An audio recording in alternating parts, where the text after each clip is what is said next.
বা আমরাও না জেনে অনেক কিছু ভুল করে ফেলি। তো কিন্তু বিপত্তারিণী কে?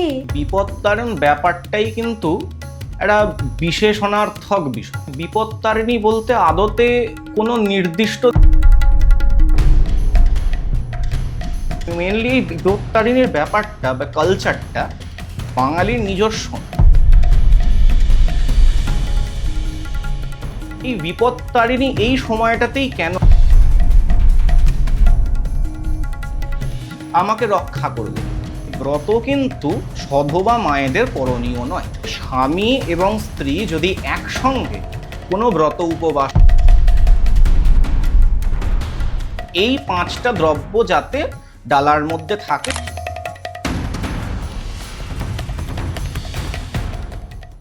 নমস্কার, মাইথোলজি বাই রেনেসার পডকাস্টের আরও একটা এপিসোডে আপনাদের সবাইকে স্বাগত। আমি রেনেসা আপনাদের সঙ্গে। সামনেই বিপত্তারিণীর ব্রত, কিন্তু বিপত্তারিণীর ব্রত করতে গিয়ে আমাদের মনে প্রশ্ন আসে যে আমরা পুজোটা কাকে দেবো। যদি না আসে, কখনো ভেবে দেখেছেন কি যে আমরা বিপত্তারিণী বলতে কাকে বোঝাই, কার কাছে পুজো দিই? মা কালী, মা দুর্গা, তাহলে বিপত্তারিণী কে?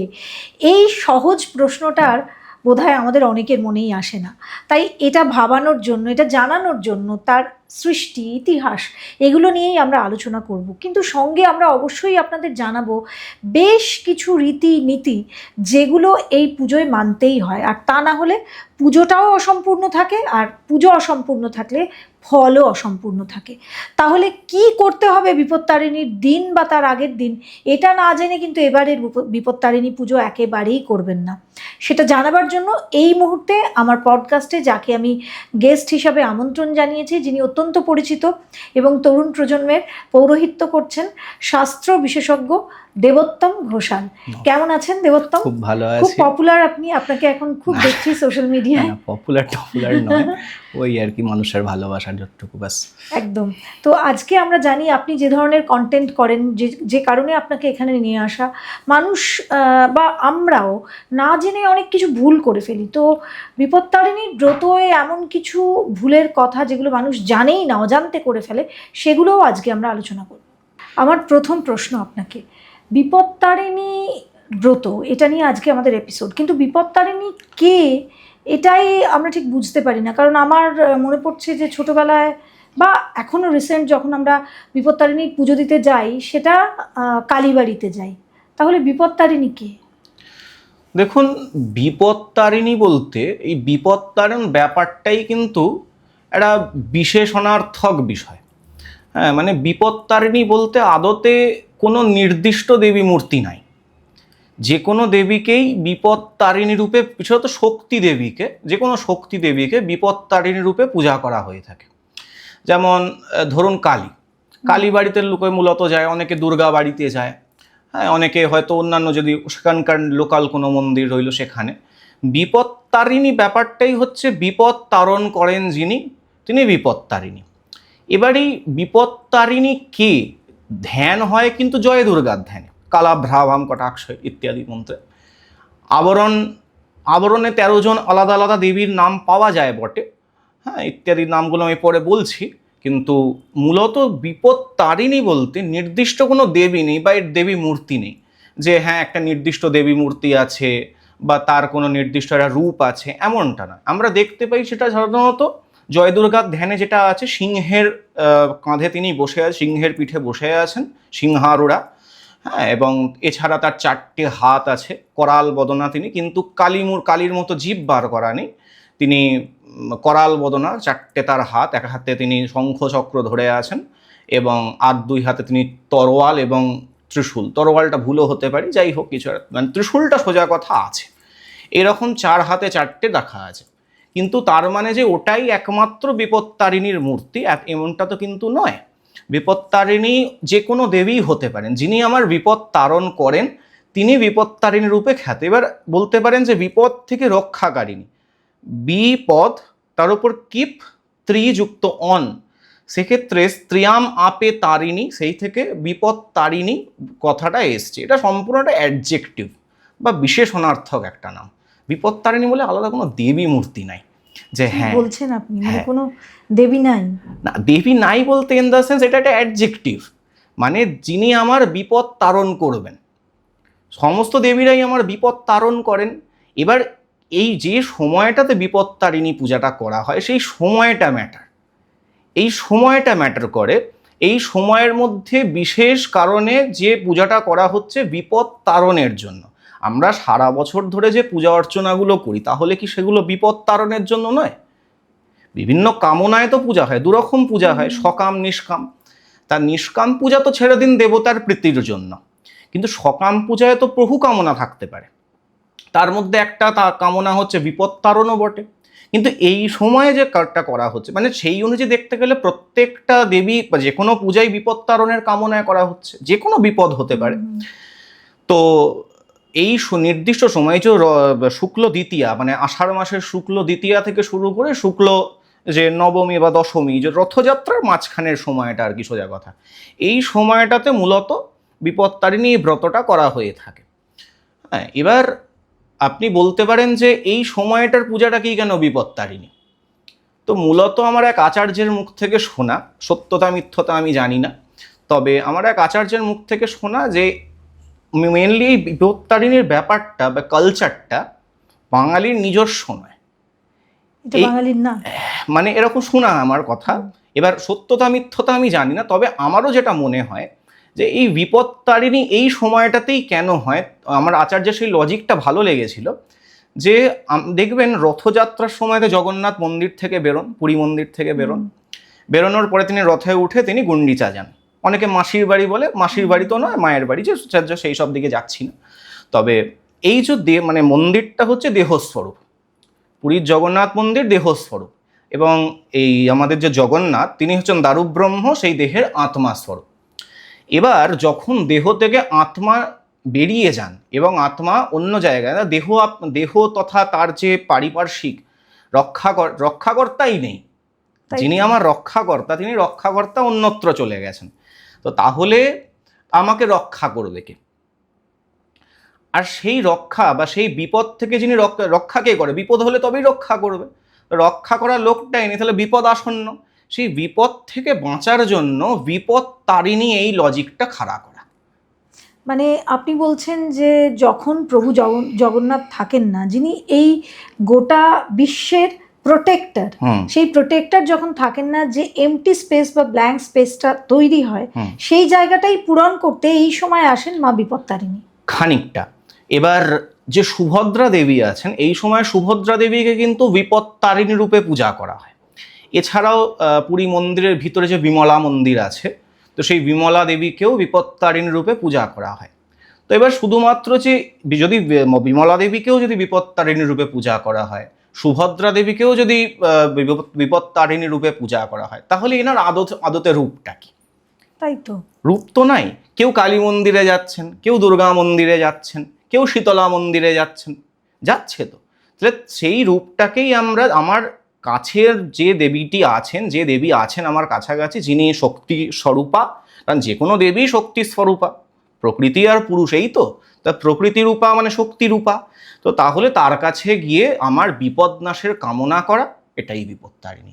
যদ্যপি মার্কণ্ডেয় পুরাণে এর একটা ব্যাখ্যা আছে বটে। হ্যাঁ, মার্কণ্ডেয় পুরাণের বিভিন্ন আমরা এই পড়েছি, আষাঢ়স্য শীতে পক্ষে দ্বিতীয়ায়া পরম মুনে পূর্বম দশম্যান্ত মধ্যে শনি ভৌম দিনে তথা ত্রয়োদশ গ্রন্থিযুক্তম সুরক্তঞ্চ সুডোরকম নারী বা পুরুষো বাপি বধ্নিয়া দক্ষিণে করে। অর্থাৎ আষাঢ় মাসের শীতে পক্ষ শুক্লপক্ষের দ্বিতীয়া থেকে পূর্বম দশম্যান্ত মধ্যে, অর্থাৎ দ্বিতীয়া থেকে শুরু করে দশমীর মধ্যে শনি ভৌম দিনে তথা শনিবারে এবং ভৌমবার মানে মঙ্গলবার, ত্রয়োদশ গ্রন্থিযুক্তাম 13টা গাঁটযুক্ত দড়ি মানে গ্রন্থি দিয়ে, সুরক্তঞ্চ সুডুরকম লাল রঙের দড়ি দিয়ে, 13টা দড়ি দিয়ে, ত্রয়োদশটা গ্রন্থি বা 13টা গ্রন্থি দিতে হবে। নারী বা পুরুষো বাপি বধ্নিয়া দক্ষিণে করে, নারী পুরুষ সকলেই ডান হাতে এইটা বাঁধবে। এরকম মার্কণ্ডেয় পুরাণের বচনটা পাওয়া যায়। পুরাণেও আছে? হ্যাঁ আছে, তবে এই যে এইটা ব্রত বিশেষে প্রথমত মার্কণ্ডেয় পুরাণ তো একটি উপপুরাণ। হ্যাঁ, প্রধান পুরাণ মানে মহাপুরাণগুলোর মধ্যে তো আসছে না। আর তথাপি আর একটা বিষয় পুরাণে আছে, আর এইটা বিপত্তারিণী ব্যাপারটা কিন্তু এটা ব্রত। আগে মানে প্রথমে এটা লোকাচার। সম্পূর্ণ লোকাচার, খানিক ব্রত মানে শাস্ত্রীয়। কারণ মার্কণ্ডেয় পুরাণের ভিতরে মূলত এর একটা ব্রত কথাও পাওয়া যায়, যেটা সম্পূর্ণ সংস্কৃতে। কিন্তু সেই সংস্কৃত ব্রত কথা তো পাঠ হয় না। মূলত যেটা পাঠ হয় সেটা হচ্ছে ওই রানীর যে উপাখ্যান। হ্যাঁ, মূলত ব্রত পূজার ক্ষেত্রে ওই ব্রতর যে কথা, ওই ব্রত কথাটাই মূল। এর বাইরে খুব একটা শাস্ত্র বিচার টিচার খুব একটা কাজ করে না। যে কোনো ব্রতের ক্ষেত্রে সে আপনি সাবিত্রী ব্রত বলুন, আরোগ্য সপ্তমী বলুন, বা যে কোনো ব্রতই বলুন, সেক্ষেত্রে আমাদের কেবলমাত্র ওই ব্রত কথায় যে যে বিধানটা দেওয়া আছে, সেটা সত্যনারায়ণ হতে পারে, যে কোনো ব্রতের বিধানটাই সর্বস্ব। এর বাইরে তেমন কিছু নাই। তো ওই ব্রতের মধ্যেও যেটা শোনা যায় যে ওই 13টা সুতা, 13টা গাঁট, হ্যাঁ, 13টা দূর্বা, 13টা পান, 13টা এলাচ, 13টা সুপারি, এই জিনিসগুলো দিয়ে রানী পূজা করলেন বিপদ থেকে রক্ষা পাওয়ার জন্য। সেই থেকেই এই বিপদ তারিণীতে এই জিনিসগুলো দেওয়ার তার মানে প্রচলন। 13টা না হয় 12টাও হতে পারতো, যেহেতু উনি 13টা দিয়েছেন তাই কি 13টা খানিকটা বলতে পারেন, খানিকটা তাই বলতে পারেন। এবার মার্কণ্ডেয় পুরাণে ওই ত্রয়োদশ শব্দের ব্যবহার তো আমি এক্ষুনি বললাম। 13 তো একটা বিজোড় সংখ্যা, আমরা সাধারণত এটাকে খারাপ সংখ্যা হিসেবেই ধরি। হ্যাঁ, আনলাকি 13, হ্যাঁ 3 13 বোধহয়, 3 9 13 এরকম। হ্যাঁ, যাই হোক। তো এবার ব্যাপারটা 3 13 21। এবার ব্যাপারটা হচ্ছে এইগুলো প্রথমত 3 13 21 অশুভ সংখ্যা, এইটাকে প্রথমত বলাটা একটা কিরকম বাতুলতা মনে হয়। কেন বলছি? সংখ্যা, এই যে 13 সংখ্যা খারাপ, 21 সংখ্যা খারাপ, এটা কেন খারাপ হতে যাবে? এটা পাশ্চাত্য একটা সংস্কৃতি। যে 13 আনলাকি 13, এগুলো আমাদের কাছে 21 তো অনেক রকম সংখ্যাই 21 আছে, 13 খারাপ ব্যাপারটা নয়। অনেকে অনেক রকম যুক্তি খাড়া করেন 13র পেছনে, যে 13টা হচ্ছে কারণ যে ওই কি বলে 12 মাসের 12টা মহাবিপদ, 12 মাসের 12টা বিপদ আর একটা মহাবিপদ থেকে তারণ করেন বলে 13টা। এগুলো বাজে লজিক, এগুলোর কোনো ভিত্তি নাই। তো সারা বছরেই একদিন করলে সারা বছরের বিপদ কেটে যাবে, এটা হয় না। হ্যাঁ, একটা লজিক বলতে পারেন যে 13 জন দেবী আবরণে আছেন, যদ্যপি নির্দিষ্ট কোনো দেবী নন, তার জন্য এর আবরণটাও বাতুলতা। কিন্তু যেহেতু কিছু কিছু প্রমাণ পাওয়া যায়, তো সেই দেবীদেরও নাম আমি বলছি, তো সেই অনুযায়ী হয়তো 13। আবার ব্রত কথা অনুযায়ী ধরতে গেলে যে প্রত্যেকটা দেবীর জন্য আচ্ছা, এবার যদি ব্রত কথা ধরি সেই অনুযায়ী দেখতে গেলে, যেহেতু 13 সংখ্যাটা, হয়তো রানী দেখা যাবে 13টাই জোগাড় করতে পেরেছিলেন, সেই থেকে 13 হতে পারে। এইভাবে 13 সংখ্যাটার একটা উদ্ভব। 13টা ফুল, 13টা ফল, 13টা পান, সুপারি ইত্যাদি ইত্যাদি। বিপত্তারিণীর কোনো শুভ সময়, যেমন শনি মঙ্গলবারে আমরা জানি যে এই আষাঢ় মাসে করতে হয়, কিন্তু কোনো শুভ সময় আছে? শুভ সময় এই যে বললাম, শনি মঙ্গলবার, আষাঢ় মাসের শুক্লপক্ষের দ্বিতীয়া থেকে দশমীর মধ্যে যে শনি ভৌমবার। এবার আমরা মূলত জানি যে যে কোনো পূজাই হচ্ছে পূর্বাহ্নকৃত্য, পূজার মূল সময় পূর্বাহ্ন। তো হ্যাঁ, যদি পূর্বাহ্নের মধ্যে করা যায় সেটা অনেক শুভ হবে। এই ব্রত, বিপত্তারিণীর ব্রত কি পুরুষরাও করতে পারে? হ্যাঁ, পারে। ব্রত কিন্তু মেয়েদের মধ্যেই তো প্রচলনটা বেশি। হ্যাঁ, কারণ বরাবরই আমাদের পুরনো সংস্কৃতিতে বা আমাদের যে বাড়ির যে রীতি, সেই অনুযায়ী মায়েরাই সাধারণত ব্রত উপবাসগুলো করে থাকেন। কিন্তু শাস্ত্রের স্পষ্ট নির্দেশ আছে যে ব্রত উপবাস বলতে আমি এখানে ওই না খেয়ে থাকাটাই বোঝাতে চাইছি। হ্যাঁ, উপবাস নিয়ে অনেকে অনেক কথা বলেন, যে ঈশ্বরের নিকটে বা সানা ঢাকা, হতে পারে, কিন্তু আমার বক্তব্য উপবাস বলতে না খেয়ে থাকা।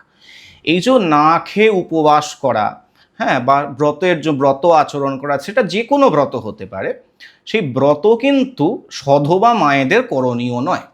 ব্রত সধবা মানে যারা বিবাহিত তারা করবে না, ব্রত উপবাস করতে পারবে না ততক্ষণ, মানে ওদের কোনো ব্রত উপবাস করারই প্রয়োজনীয়তা নেই যতক্ষণ না স্বামীরা আদেশ করছেন।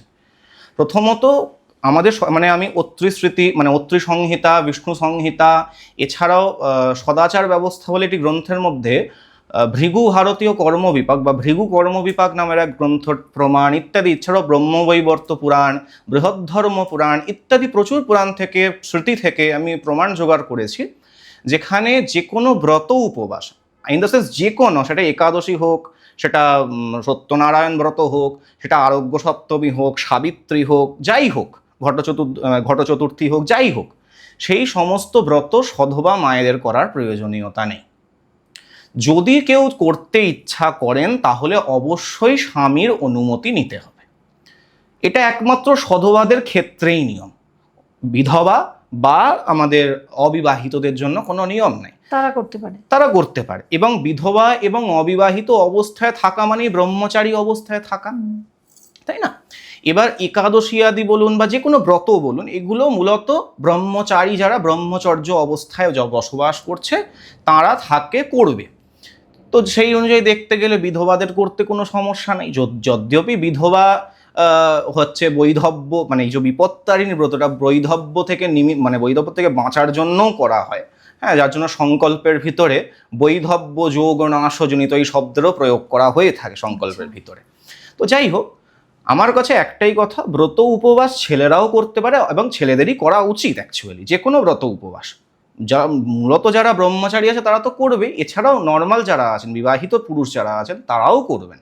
কিন্তু বাস্তবে তো মেয়েরাই হয় না, এটা সত্যি কথা। বর্তমানে মানে এটা একটা বাজে কালচার বলতে পারেন। হ্যাঁ, বাঙালির ব্যাপারটা হচ্ছে যে বাঙালি একটু অনুকরণ প্রিয়। হ্যাঁ, এরা অনুকরণ করতে পারলে আর কিছু চায় না। মানে তুমি বলছো এই যে কাক হয়ে ময়ূরের পেখম লাগাবার ইচ্ছা খানিকটা, হ্যাঁ।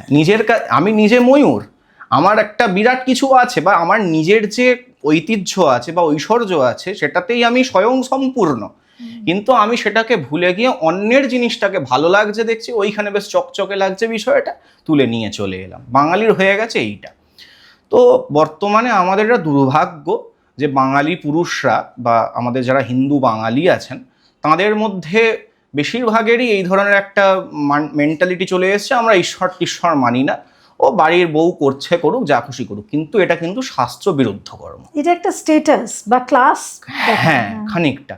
তবে আমরা যদি শাস্ত্র বিচার করি, শাস্ত্র বিচার করে দেখতে পাবো যে অবশ্যই আমাদের সধবা মায়েরা যদি কোনো ব্রত উপবাস করতে চান অবশ্যই স্বামীর অনুমতিতে করবেন এবং স্বামী সহযোগে করবেন। পদ্মপুরাণে এরকমও বর্ণনা আছে যে স্বামী এবং স্ত্রী যদি একসঙ্গে কোনো ব্রত উপবাস পালন করে সেটা অনেক বেশি ফলপ্রদানকারী।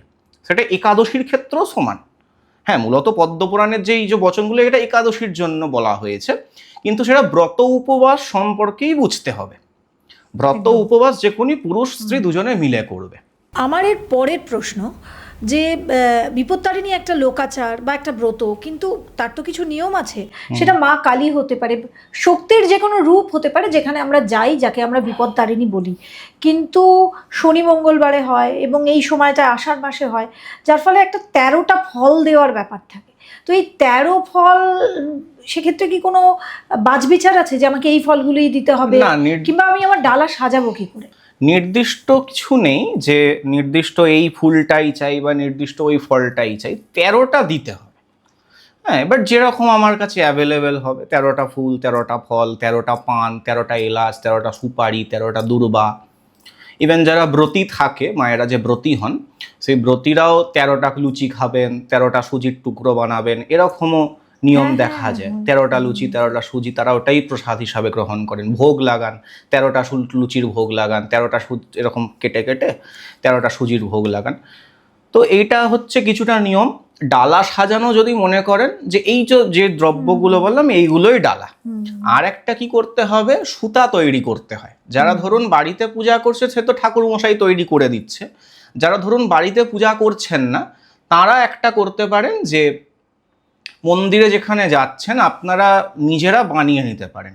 কিছুই না, লাল সুতা 13 গাছি নিতে হবে। 13টা সুতা নিলাম, সুতা নিয়ে প্রথমে মাঝখানে একটা গিট দেব, তার মধ্যে 13টা দূর্বা নেব। এবার দূর্বা কটা পাতা নেব সেটা নিয়ে কিন্তু বহুমত প্রচলিত আছে। হ্যাঁ, বলা হয় সপ্তপত্রান্বিতা দূর্বা হোম কর্মণি শস্যতে অন্যত্র পঞ্চপত্রা স্যাৎ ত্রিপত্রয়া চার্ঘ কর্মণি। অর্থাৎ যে কোনো হোমের ক্ষেত্রে সপ্তপত্রান্বিতা দূর্বা অর্থাৎ 7টা পাতা থাকবে এমনটা দূর্বা নিতে হবে।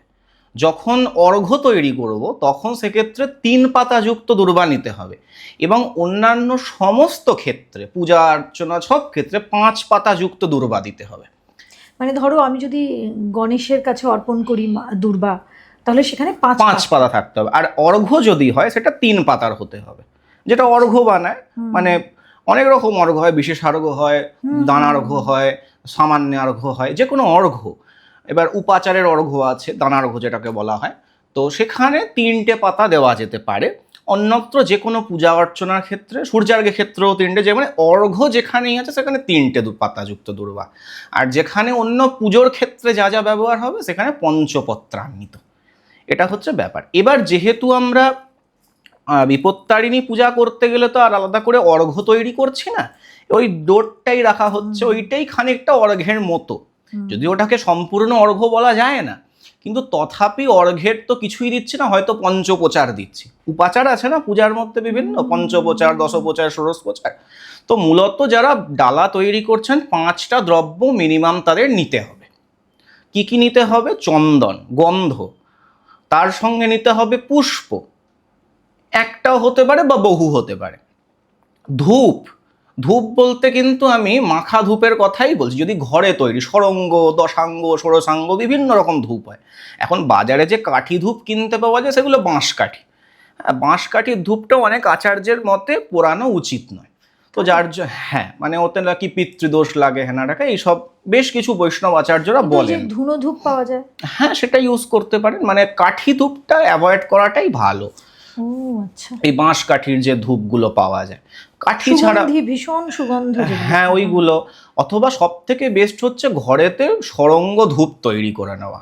হ্যাঁ, অগুরু, গুগ্গুল, হ্যাঁ চন্দন, আরও কিছু কিছু দ্রব্য আছে আমার এক্ষুনি খেয়াল পড়ছে না, তবে সেটা তৈরি করে নেওয়াটা বেস্ট। হ্যাঁ, ষড়ঙ্গ ধূপটা মিনিমাম সব কিছুই পাওয়া যায়। এবার ধুনো আমরা হ্যাঁ, ধুনো ব্যবহার করা যেতে পারে সুগন্ধি হিসাবে, তবে ওটাকে ধূপ বলা যায় না। ধুনোটা অন্য, শাল গাছের আঠাটাকে ধুনো বলা হয়, কিন্তু সেটা ধূপ হিসাবে ব্যবহার হয় না। ধূপের বিভিন্ন জিনিস দিয়ে দশাঙ্গ, ষোড়শাঙ্গ ইত্যাদি তৈরি হয়। এবার ষোড়শাঙ্গ দশাঙ্গের ক্ষেত্রে হয় কি, সব দ্রব্য এখন পাওয়া যায় না, স্বাভাবিক না, পাওয়া যায় না, অনেক দুর্লভ হয়ে গেছে দ্রব্যগুলো। মানে আমরা বিপত্তারিণীর কথা বলছি, তবু এটা একটু জানতে চাইবো যে ধূপ জ্বালানোটা, আমাকে একজন বলেছিলেন যে ধূপটা রোজ জ্বালাবে। যদিও এটা মানে হেলথের দিক থেকে বলা হয় যে ধূপ জ্বালানোটা আমাদের ফুসফুসের জন্য ভালো নয়, কিন্তু তবুও ধূপ জ্বালালে কি নেগেটিভ এনার্জি শেষ হয়ে ধূপ যায়? দেখুন, প্রথমত বুঝতে হবে ধূপ বিষয়টা যে যে দ্রব্য দিয়ে তৈরি হচ্ছে সেই দ্রব্য গুণের দ্বারা তৈরি হতে হবে। যে ধরুন ষড়ঙ্গ ধূপের কথাই বলছি, যে যে দ্রব্যগুলো ব্যবহার করা হচ্ছে সেগুলো আদতে ক্ষতিকর না, বরং অনেক মানে মানে কীট পতঙ্গাদি নাশক এবং রোগ নাশক। আমি বাজার থেকে বারুদের কাঠি ধূপের কথা বলছি না, ওগুলো সত্যিই ফুসফুসের জন্য ক্ষতিকর। ওগুলো কোনো লাভ হয় না, একটু হয়তো গন্ধ ছাড়ে আর হয়তো একটু মানে ধোঁয়া হয়, এর থেকে বেশি কিছু হয় না। কিন্তু যদি ঘরে জিনিসটা তৈরি করে, ঘি, চিনি, অগুরু, গুগ্গুল ইত্যাদি দিয়ে তৈরি করতে হয়, সেগুলো আলটিমেটলি ক্ষতি করা তো দূর কথা। হ্যাঁ, ধোঁয়াতে তো একটু ক্ষতি হবে, সে তো রাস্তায় বেরোলেও গাড়ি ঘোড়ার ধোঁয়াতে ক্ষতি হয়, কিন্তু যে ধোঁয়াটা ঘরের মধ্যেই ষড়ঙ্গ ধূপ বা দশাঙ্গ ধূপে তৈরি হলে যেটা বেরোয়, সেটা আলটিমেটলি যত না ক্ষতিকর তার থেকে বেশি আমার বাড়ির এনভায়রনমেন্টের জন্য ভালো। কীট পতঙ্গাদি নাশ হয়, অনেক রোগ জীবাণু নাশ হয়, যেগুলো আমাদের ক্ষতি করতে পারে সেগুলো নাশ হয়। তো হ্যাঁ, নিত্য ধূপ জ্বালানো উচিত, এতে ক্ষতির সম্ভাবনা নেই, কিন্তু সেটা পিওর হতে হবে। বাজার থেকে কেনা ওই কালো কালো বারুদের ধূপ নয়। তো যেখানে ছিলাম, তো তারা গন্ধ, পুষ্প, ধূপ, ধূপ নিয়ে যাবেন।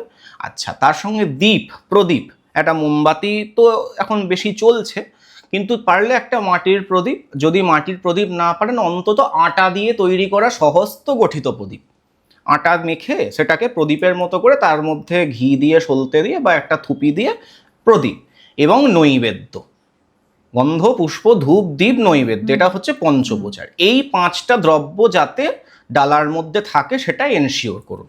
এখানে কি কোনো মানে, যেমন অনেকে স্টিলের পাত্রে নিয়ে যায়, অনেকে পেতল, অনেকে তামা, পাত্রর ক্ষেত্রে দেখুন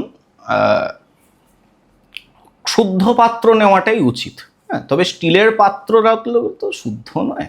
আর দ্বিতীয়ত নির্ভর করছে সেই ডালাটা ধরে আপনি দিচ্ছেন কিনা। যদি স্টিলের ধারা ধরেই ধরেন, মারোয়াড়িদের মধ্যে খুব আবার এই স্টিলের জিনিস ব্যবহার করার প্রচলন আছে, ওদের আছে। তো আমাদের মূলত কাঁসা পিতলটাই মূলত চলে।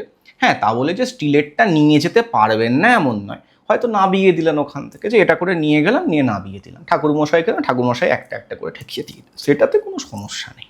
কিন্তু তামা বা পিতল হলেই ভালো সবথেকে হয়, ভালো। জিনিসটা ভালো লাগে, দেখতেও ভালো লাগে, শুদ্ধাচারও হয়। কারণ স্টিলটা একটা মিশ্রিত বস্তু, কেমন একটা লাগে। হ্যাঁ, অনেকে তো এখন আর প্লাস্টিকের ঝুড়ি নিয়ে যায়, এটা আবার খুব বিরক্তিকর আমার কাছে, যে প্লাস্টিকের ঝুড়ি কেন বাবা। আমাদের ছোটবেলায় আমরা সাজি দেখেছিলাম, পিতলের হ্যাঁ, সাজি, হ্যাঁ, ফুলের, হ্যাঁ, এমনি হ্যাঁ। বাঁশেরও সাজি হ্যাঁ, হতো। ওরকম কিন্তু করুন এখন না। তো আর সেরকম। প্লাস্টিকের ঝুড়িটা আমার খুব বিরক্তিকর লাগে, বিশেষত বড় বড় মন্দিরগুলোতে গেলে প্লাস্টিকের ঝুড়ি করে ডালা দিয়ে দেয়, এরকম একটা ছোট্ট ডালা দিল, তার মধ্যে সব দিয়ে দিল, এটা বড় বিরক্তিকর। এটা প্লাস্টিকের টাকা শাস্ত্রীয়ভাবে উচিত নয়। প্রথমত বলতে পারেন এটার তো শাস্ত্র ব্যাখ্যাই কি, কেন ব্যাখ্যা নেই, এটা আধার মাত্র, এটা আধারে করে নিয়ে যাচ্ছি। কিন্তু দৃষ্টিনন্দনিকতারও তো ব্যাপার আছে। যদি তাই হতো, যদি কোনো কিছুই না ম্যাটার করতো, তাহলে আমরা ঠাকুর ঘরটাকে সুন্দরভাবে সাজাই কেন, ধূপ দ্বীপ দিয়ে সুন্দরভাবে সুগন্ধিত করি কেন, যাতে আধ্যাত্মিক চেতনা বৃদ্ধি পায়, পরিবেশটা তৈরি হয়। ওই ছড়িয়ে ছিটিয়ে পুজো করলাম, একটা ঠাকুর মশাই এলো, এই চারিদিকে ফুল ছড়িয়ে চলে গেল, ভক্তি হবে না। কিন্তু আপনি গুছিয়ে থিতিয়ে সুন্দর করে সিস্টেমেটিক ওয়েতে যদি আপনি করেন, দেখুন আপনার আধ্যাত্মিক উন্নতি হবে। পুজোটা যে মানুষের কাছে একটা কি বলবো, একটা মিরাকেলের বস্তু হয়ে গেছে। পুজো কিন্তু কোনো মিরাকেলের বস্তু নয়, যে হ্যাঁ হঠাৎ করে আমি একটা পুজো করলাম, কাম্য পূজা। হ্যাঁ, 3 রকমের পূজা হয়, নিত্য, নৈমিত্তিক, কাম্য। যে কামনা করে পুজো করছি সেটা মানছি, কিন্তু সে ছাড়াও পূজার যে মূল উদ্দেশ্য সেটা হচ্ছে আধ্যাত্মিক চেতনা বৃদ্ধি, আধ্যাত্মিক চেতনা বৃদ্ধি বা অধ্যাত্ম জীবনে উন্নতি লাভ। আমার ছেলের বিয়ে হচ্ছে না, আমার মেয়ের চাকরি হচ্ছে না, আমার শ্বশুর মশাইয়ের শরীর খারাপ, এই জন্য পুজো করছি, এটা ঠিক আছে, হতে পারে, কিন্তু এটা পুজোর মূল লক্ষ্য নয়। সেটা হচ্ছে আধ্যাত্মিক চেতনা বৃদ্ধি। আর যখনই আধ্যাত্মিক চেতনা বৃদ্ধি কখন হয়, বাহ্য বস্তু থেকে কিন্তু শুরু হয়। বলতে পারে আধ্যাত্মিক চেতনা বৃদ্ধি তো ভেতর থেকে হয়, বাইরে যাই হয়ে যাক, নোংরা ভাবে থাকে, এরকম বহু সাধক সাধিকা আছেন, রীতিমতো তারা পটি হিসি মেখে বসে আছেন যাতে তাদের কাছে লোক না আসে, সেটার কারণ অন্য আছে। সে নর্মদার এক সন্ন্যাসিনীকে দেখেছিলাম। যাই হোক, কিন্তু আমরা যারা সাধারণ গৃহী, তাদের কাছে বাহ্য উন্নতি যদি আগে না হয়, অন্তরোন্নতি কি করে হবে? আমরা তো সাধারণত বিষয় ভোগে ডুবে আছি। এবার বিষয় ভোগে ডুবে থাকতে গিয়ে যদি আমাদের মধ্যে শুদ্ধাচার না আসে, শুদ্ধাচার না এলে কোথা থেকে আমার আধ্যাত্মিক বৃদ্ধিটা হবে? তো যার জন্য শুদ্ধ দ্রব্য চান করে, হ্যাঁ, অনেকেই বলবেন অমৃত অপবিত্র পবিত্র বা বলেই শুদ্ধ হয়ে যায়, কি ওই বিষ্ণু পাধার্গ সম্ভূতে বলেই স্নান করে শুদ্ধ হয়ে যায়, তাহলে তো অন্তর শুদ্ধি হয়ে গেল। কারণ মন্ত্রেতে বলা আছে, অপবিত্র পবিত্র বা সর্বাবস্থাম গতোপি বা স্মরেত পুণ্ডরিকাক্ষম সবাই অভ্যন্তর শুচি। যে পুণ্ডরিকাক্ষকে যেই মাত্র স্মরণ করবে, সঙ্গে সঙ্গে শুদ্ধ হয়ে যাবে। ঠিক আছে, মানলাম, শুদ্ধ হয়ে গেলাম, সে হয়তো 3 দিন চান করেনি, হয়তো 2 দিন ব্রাশ করেনি, ঠিক আছে, হয়তো জামা কাপড় বাসি পরে ঘুরে বেড়াচ্ছে, সে যতই পুণ্ডরিকাক্ষকে স্মরণ করে, এটা আমার আপনার মতো সাধারণ লোকের কথা বলছি, সাধকদের কথা আলাদা, তাদের কোনো কিছু দরকার পড়ে না, তারা সব কিছুর ঊর্ধ্বে। কিন্তু আমার আপনার মতো সাধারণ মানুষেরা সেটা করলে হবে না। আমাদের অন্তরে অত সুচিতা নাই বা অত ডেডিকেশন নাই যে আমরা 3 দিন চান না করে পুজো করলেও আমার মন বসবে, এরকমটা হয় না। এবং যারা সাধকন তারাও হয়তো করেন না। তার জন্য সুচিতা মেনটেন করা আমাদের কিন্তু খুব প্রয়োজনীয় বিষয়। আর এই যে বলছেন পিতলের থালা বা কাঁসার থালা বা তামার থালা, এই বিষয়গুলো কিন্তু অবশ্যই অবশ্যই মানে করলে কি হয়, নিজেরও একটু ভালো লাগে, আধ্যাত্মিক চেতনা বৃদ্ধি পায়। বিপত্তারিণীর ব্রত আমরা কেন করি, মানে এখানে কার জন্যে করতে পারি? বিপত্তারিণী ব্রত মূলত বিপত্তারণ, যেটা বললাম প্রথমেই, যে বিপদ থেকে রক্ষা পাওয়ার জন্য বিপত্তারিণী ব্রত করা হয়। এছাড়াও বিপত্তারিণীর অনেক কামনা থাকতে পারে, তার মধ্যে একটা প্রধান কামনা হচ্ছে বৈধব্য যোগ নাশের জন্য। মায়েরা বৈধব্য যোগ নাশ করার জন্য বিপত্তারিণী ব্রত করে থাকেন।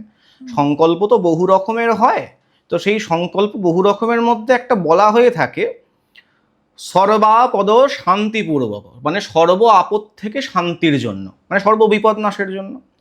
ধর্মার্থ কাম মোক্ষ চতুর্বর্গ ফলপ্রাপ্তি, এটা তো বলতেই পারা যায়। তার সঙ্গে হচ্ছে সর্ব শোক নিবারণ, সমস্ত শোক নিবারণ করার জন্য। তারপরে বলছে ধনধান্য বৃদ্ধি সহিত, ধনধান্য বৃদ্ধির জন্য। পুত্র পৌত্রাদি বর্ধন, পুত্র পৌত্র বৃদ্ধির জন্য, এবং সমস্ত মনোভীষ্ট সিদ্ধির জন্য। এছাড়াও यावद विपन्नाश सहित, যা যা বিপদ হতে চলেছে সেই সমস্ত বিপদ নাশের জন্য, তথাপি আমৃত্যু সসুখ অবৈধব্য লাভ কাম, যতদিন পর্যন্ত বেঁচে আছি আমৃত্যু পর্যন্ত সুখ এবং অবৈধব্য লাভের জন্য, অর্থাৎ যাতে আমি বিধবা না হই। তার মানে এক অর্থে নিজের মৃত্যু স্বামীর মৃত্যুর আগে কামনা করা। এটার জন্য করা হচ্ছে। দিয়ে আমি ওই জন্য বিপত্তারিণী, এবার বিপত্তারিণী দুর্গার পূজা করছি। এইটাই হচ্ছে মূলত। এবার অনেকে তো অনেকগুলো কামনাই কিন্তু এর মধ্যে বললাম, এছাড়া আর কি কামনাই বা থাকতে পারে একজনের।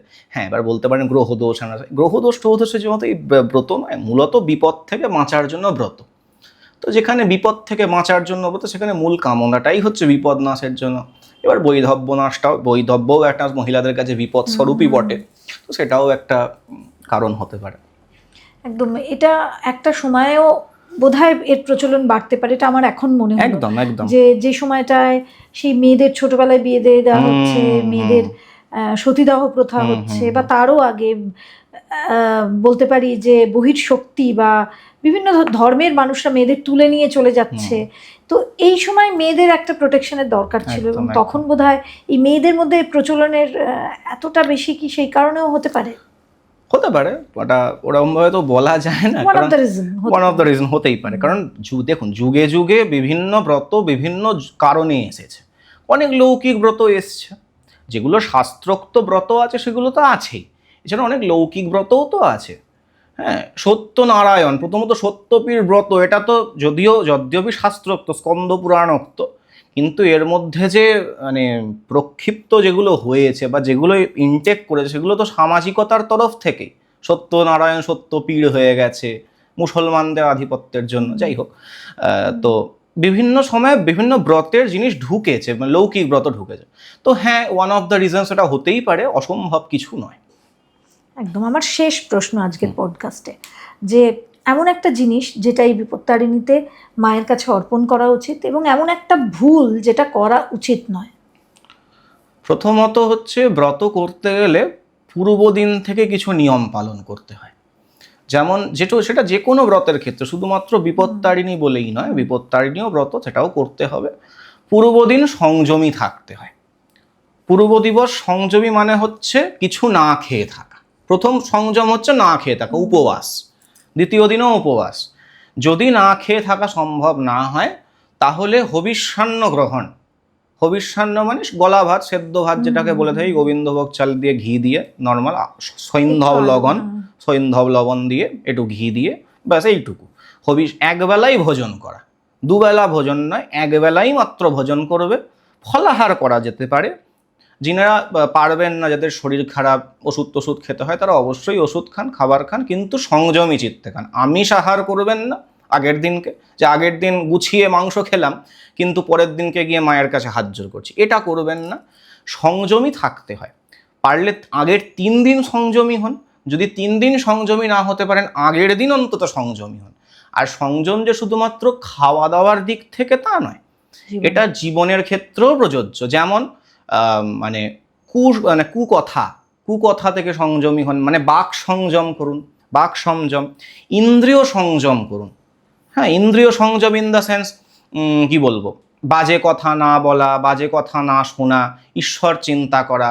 এছাড়া মৈথুনাদি কর্ম থেকেও আমাদেরকে বিরত থাকতে হবে পূর্ব দিবসে। ঠিক আছে, স্ত্রী সঙ্গম ইত্যাদি যেসব মৈথুন কর্ম আছে, সেগুলো থেকেও আমাদের বিরত থাকতে হবে। আর দিনের দিন তো অবশ্যই, দিনের দিনকে উপবাস করুন। আমি ওই সব বিতর্কে যাচ্ছি না, উপবাস মানে কি, ঠাকুরের কাছে বাস, ঠাকুরের দূরে বাস, আমি ওই সব দিকে যাচ্ছি না। অমরকোষ ডিরেক্টলি বলেন উপবাস মানে না খেয়ে থাকা। আমি উপবাস মানে না খেয়ে থাকাটাকেই প্রাধান্য দিচ্ছি। তো হ্যাঁ, উপবাস অর্থে না খেয়ে থাকা বোঝাচ্ছি।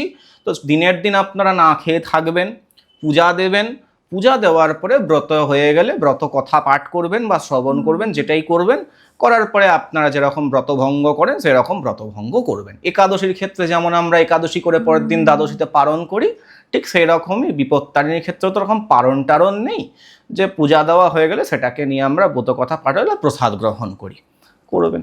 আরেকটা আমার ছোট্ট প্রশ্ন মনে চলে এসেছে, তো এটা আমি করেই ফেলি। আমার মনে হয় যে বিপত্তারিণীর ব্রততে অনেকেই মন্দিরে যেতে পারেন না, তো বাড়িতে করার কোনো অপশন আছে? হ্যাঁ, করা যেতে পারে। পুরোহিত ডেকে আপনি করতেই পারেন। পুরোহিত মানে পুরোহিত লাগবে? পুরোহিত তো লাগবে, পুরোহিত লাগবে, কারণ যে পূজাটা হবে সেই পূজাটা তো একজন দেবীকে উদ্দেশ্য করে হচ্ছে। আর সাধারণ, হ্যাঁ, এবার পুরোহিত যদি কোনো ব্রাহ্মণ বাড়ি হন, তিনি পুজো অর্চনা জানেন, হয়তো পৌরোহিত্য করেন না কিন্তু পুজো অর্চনা জানেন, কি হয়তো একটা বাজার থেকে একটা বই কিনেছেন, সেটা দেখে পুজোটা মোটামুটি করতে পারবেন, করুন, নিজে থেকে করুন। এবং সেটা যথা উপাচারে যথা বিধি সেটা দেবতাকে নিবেদন করুন, মন্ত্রসহিত অর্চনা করে, জল দিয়ে ছিটিয়ে ফুল দিয়ে অর্চনা করে সেটা দিয়ে দেবতাকে নিবেদন করুন, সমন্ত্রক নিবেদন। হ্যাঁ, এবার বলতে পারেন মনের ভক্তি শ্রদ্ধা সহকারে তো করতেই পারি, হ্যাঁ করতেই পারেন, না করার কিছু নাই, কিন্তু সমন্ত্রক হলে বিষয়টা, যেহেতু মন্ত্রের নিজস্ব একটা শক্তি আছে, তার জন্য সেটা অনেক বেশি ভাইব প্রদান করে। যে ডোরটা আমি দেবতার উদ্দেশ্যে অর্পণ করছি বা যে 13টা ফল আমি উৎসর্গ করছি, সেটা দেবতাকে ভক্তি শ্রদ্ধা করে দিচ্ছি, ঠিক আছে, কিন্তু আমার খুব সন্দেহ আছে যে আমার আপনার মতো যা 4টে সাধারণ লোক, তাদের মধ্যে কতটা ভক্তি আছে সেটা দিয়ে তারা সেটাকে নিবেদন করতে পারবেন। যার জন্য ঋষিমুনিরা মন্ত্রের ব্যবহার করেছেন, বিধিকাররা পুস্তককাররা মন্ত্রের ব্যবহার করেছেন, না হলে পুস্তকের কোনো প্রয়োজন পড়তো না, তারা লিখে দিতে পারতো মনের ভক্তি শ্রদ্ধা সহকারে দেবতাকে দিয়ে দিন, তিনি গ্রহণ করবেন। মানছি ভাবগ্রাহী জনার্দন, তিনি ভাবটাকে গিলে গিলে খান, কিন্তু আপনার সেই ভাবটা পৌঁছানোর জন্য আপনাকে সেই লেভেলে পৌঁছতে হবে। আমার মনে হলো আমি খুব ভক্ত, কিন্তু আদতে আমি কিছুই নয়, ফোকাস করা, এটাই হলো ব্যাপার। তো হ্যাঁ, যদি পারেন তো পুরোহিতকে ডেকে করুন, আর যদি নিজে না করতে পারেন তো মন্দিরে যান। নিজে যদি মন্দিরে যেতে না পারেন, তাহলে যিনি মন্দিরে যাচ্ছেন তাকে পূজাটা দিয়ে দিন, যে বাবা আমি তো যেতে পারছি না, তুমি আমার হয়ে দিয়ে এসো। তিনি আপনার পুজোটা, আপনার ডালাটা গিয়ে দিয়ে আসবেন, আপনি তাকেও কিছু দক্ষিণা দিলেন এবং পুরোহিতকেও কিছু দক্ষিণা দিলেন, দিয়ে আপনি এসে যে ডোর দেবেন সেই ডোরটা আপনি পড়ে নিলেন। এইভাবে করলেও হবে। আর একটা জিনিস আপনি কিছুক্ষণ আগে জিজ্ঞাসা করছিলেন যে কি করা উচিত নয়, হ্যাঁ কি করা উচিত নয়। আমার কাছে দেখুন, ভক্তি শ্রদ্ধা সহকারে যাই দেওয়া হয় সেটা গৃহীত হয়, কিন্তু আমরা বাঙালিরা মূলত যেটা নিয়ে সব থেকে বেশি কার্পণ্য করি সেটা হচ্ছে দক্ষিণা। সব কিছু করবো, মানে বেশ কয়েক হাজার টাকা খরচা করব, কিছু কিছু ক্ষেত্রে মানে অনেকটাই অঙ্কের টাকা খরচা করব, কিন্তু দক্ষিণা দেওয়ার জায়গায় আমরা কার্পণ্য করে ফেলি, যে ও ব্রাহ্মণ তো নিয়ে নেবে, ও ব্রাহ্মণকে দিয়ে লাভ নেই, অনেকের পুজো পাবে, অনেক টাকা কামাবে। আদতে নয়। যা কিছু দান করা হয় সেটা দক্ষিণা ব্যতীত অসম্পূর্ণ হয়। শাস্ত্রবচন এটা, যে দান দক্ষিণা ব্যতীত হয় না। যদি আপনি কাউকে বাড়িতে ডেকে খাওয়ান বা কাউকে কিছু দান করেন, তার সঙ্গে আপনাকে অবশ্যই দক্ষিণা দিতে হবে, না হলে সেই দান অসম্পূর্ণ বলে পরিগণিত হয়। তো সেখানে আমরা যখন পুজোর দক্ষিণান্ত করি, সেখানে দুটো দক্ষিণা হয়, দক্ষিণা একটা হয় না, দুটো হয়। একটা দেবতার উদ্দেশ্যে, একটা ব্রাহ্মণের উদ্দেশ্যে। নিজে পুজো করলে একটাই দক্ষিণা হয়, পুরোহিতকে দিয়ে পুজো করালে দুটো দক্ষিণা হয়। প্রথম দক্ষিণা হবে দেবতার জন্য, যেটা দেবতাকেই দান করতে হবে। হ্যাঁ, দেবতার উদ্দেশ্যে নিবেদিত বস্তু ব্রাহ্মণের প্রাপ্তি, সেই অনুযায়ী দেবতার দক্ষিণাটা তিনি নিতে পারেন, কিন্তু নিবেদন বাক্য যখন বলা হবে, বাক্যেতে কিন্তু বলা হবে যে অমুকায় সম্প্রদতে বা দদানি, যেটাই হবে পরার্থ আত্মনেপদী পরার্থ, যেটা বন্ধ দিকে, কিন্তু দেবতাকে একটা দক্ষিণা দিতে হবে, কারণ সেটা তাকে সেবা পূজা করা হয়েছে। কথা সেবা পূজা, তাকে মানে সেবা করা হয়েছে, তো তাহলে সেবা করা হলে তাকে দক্ষিণা দিতে হবে। তাহলে দেবতার উদ্দেশ্যে প্রথম দক্ষিণা। দ্বিতীয় দক্ষিণা হচ্ছে যিনি পুজোটা করে দিলেন, তাঁর উদ্দেশ্যে দ্বিতীয় দক্ষিণা। বিপত্তারিণীর ক্ষেত্রেও বলবো, আপনারা যারা পুজো দিচ্ছেন, আপনাদের যা সামর্থ্য আপনারা দক্ষিণা দিন।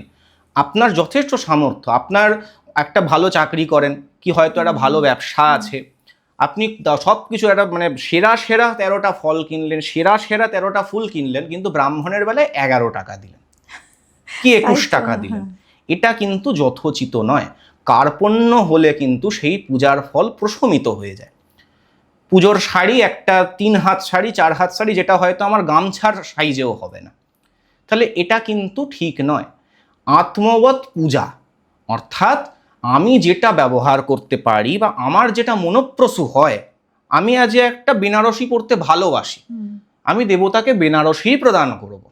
আমি ছাপা শাড়ি পরতে ভালোবাসি, ছাপা শাড়ি দেবতাকে প্রদান মানে করবো। বেস্ট জিনিসটা বাজারে ফল কিনতে গেছি, পুজোর ফল আমাকে জিজ্ঞেস করেছিল যে দাদা পুজোর ফল দেবো নাকি এর ফল দেবো, এমনি খাবার ফল দেবো। পুজোর ফল দিন ভাবলাম খুব ভালো জিনিসটা দেবে বোধহয়। ও বাবা, দেখছি খুঁজে পেতে ছাড়টি ঠিক এইটুকুটু কুলের সাইজের আপেল বার করছে। কুলের সাইজের আপেল, সেটাও প্রায় অর্ধেকটা পচে যায় অবস্থা। বলছে এর পুজো তো দেবেন, তো পুরোহিত নিয়ে যাবে। মানুষের মেন্টালিটি এটা। তো যার জন্য যেটাই দেবেন সেরাটা দিন, এবং দক্ষিণার বেলাতেও কার্পণ্য করবেন না, কারণ দক্ষিণা যদি ঠিকঠাক না দেওয়া হয়, ব্রাহ্মণ যদি মনঃপুত না হন, কার মাধ্যমে পুজোটা দিচ্ছেন? ঠাকুর এসে আপনার খাবারটা খেয়ে যাচ্ছে না নৈবেদ্যটা খেয়ে যাচ্ছে? সেইটা আপনিই নেবেন প্রসাদ হিসাবে।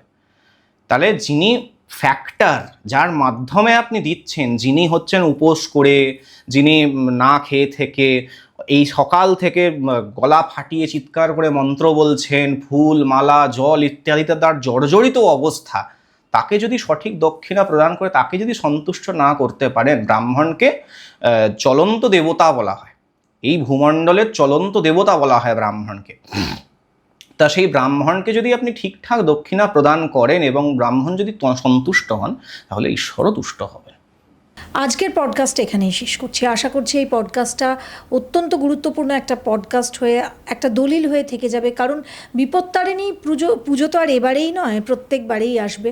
এবং এই বিপত্তারিণীর ব্রত কীভাবে করা উচিত, বিপত্তারিণীর ব্রতর আগে পরে যে বিশেষ নিয়ম রয়েছে, পুজো দেওয়ার সময় যে নিয়ম রয়েছে, ছোট ছোট ভুল যেগুলো আমরা করে ফেলি একেবারে অজান্তে, কিন্তু সেই ভুলগুলোকে শুধরে দেওয়ার দায়িত্বটা আমাদের মতো প্ল্যাটফর্মে যারা কাজ করছি তারা নিয়েছি। এবং সেটাই আমাদের ধর্ম, আমাদের শাস্ত্র কি বলছে না জেনে করাটা বোধহয় সত্যিই ভুল। কিন্তু জানার জন্য তো প্ল্যাটফর্মগুলোও দরকার, সেগুলো আমরা অনেকটা ভুলে গেছি বা ভুলিয়ে দেওয়া হয়েছে আমাদের। আর সেটা জানাবার জন্যই এই প্ল্যাটফর্ম মাইথোলজি বাই রেনেসা। আজকের পডকাস্টটা আশা করি আপনাদের সবার ভালো লাগবে, এবং আপনারা জানলেই তো শুধু হবে না, আপনাদের বন্ধু বান্ধব যারা দূরে থাকে, আরও অনেক দূরে থাকে, যারা হয়তো এগুলো জানার সুযোগই পান না, তাদেরকে এটা শেয়ার করে দিন। আর কমেন্টে অবশ্যই লিখতে ভুলবেন না যে আপনি কি এই নিয়মটা জানতেন, বা আপনি যদি কোনো ভুল করে থাকেন সেই ভুলটা কি, সেটাও আমাদের জানাতে পারেন। আর এখানে আমরা আলোচনা করলাম না এরকম কোনো নিয়ম যদি থেকে থাকে, সেটাও অবশ্যই আমাদের সঙ্গে শেয়ার করবেন। তাহলে এই পডকাস্টটা লাইক করবেন, শেয়ার করবেন, কমেন্ট করতে ভুলবেন না, আর চ্যানেলটা সাবস্ক্রাইব করতে ভুলবেন না। আর আরেকটা কথা বলি যে আমাদের মেম্বারশিপ অফার চলে এসেছে। মেম্বারশিপ যারা নেবেন তাদের জন্য বিশেষ ভিডিও থাকছে, তার সঙ্গে সঙ্গে আমরা বিশেষ কিছু ইভেন্টেরও ব্যবস্থা করেছি।